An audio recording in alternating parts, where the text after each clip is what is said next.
আমার তো বিয়ে ঠিক হয়ে গেছে। আজকেই হচ্ছে ছেলের বাড়ি থেকে আমাকে দেখতে আসবে, তাহলে সেক্ষেত্রে আমি কি করতে পারি তুই আমাকে বলে দে। আচ্ছা ঠিক আছে, যা দেখি কি করা যায়। তো বললাম, দেখ সবসময় কিন্তু মারপিট করে কিন্তু কখনোই বিয়ে ভাঙানো যায় না।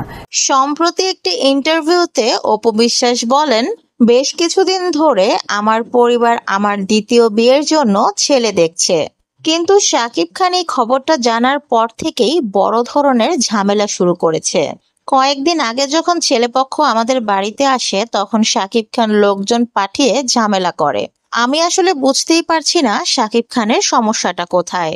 শাকিব খান তো দ্বিতীয় বিয়ে করেছে অনেক বছর আগেই। সে তার দ্বিতীয় সন্তান এবং বউ নিয়ে ভালোভাবেই দিন কাটাচ্ছে। আমি তো তাদের মাঝে কোনো ঝামেলা করছি না। কিছুদিন আগে তারা নিউ ইয়র্কে ঘুরতে গিয়েছিল এবং বেশ ঘোরাফেরা করেছে। আমি সেগুলো নিয়েও কোনো কথা বলিনি।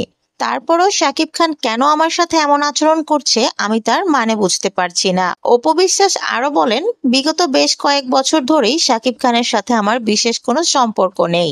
ছেলের উসিলা দিয়ে যতবার তার সাথে আমার দেখা সাক্ষাৎ হয়েছে অতটুকুই।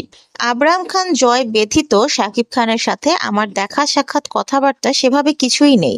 যতটুকুই কথা হয় সেটা আবরাম খান জয়কে ঘিরেই। তাহলে আমি দ্বিতীয় বিয়ে করি আর তৃতীয় বিয়ে করি, এতে তো শাকিব খানের কিছু যাওয়া আসার কথা না। কিন্তু দেখা যাচ্ছে শাকিব খান আমার দ্বিতীয় বিয়েটা মেনে নিতে পারছে না। শুধু তাই নয়, আমার বিয়েটা যেন না হয় সেরকম সব রকম ব্যবস্থাই সে করছে। কিন্তু কেন এমন করছে আমি আসলে সেটাই বুঝতে পারছি না। শাকিব খানের যদি বিশেষ কিছু বলার থাকে আমি বলবো, তাহলে সে সেটা বলুক। আর যদি না বলার থাকে তাহলে সে এতদিন যেমন চুপ ছিল এখনো সে চুপই থাকুক।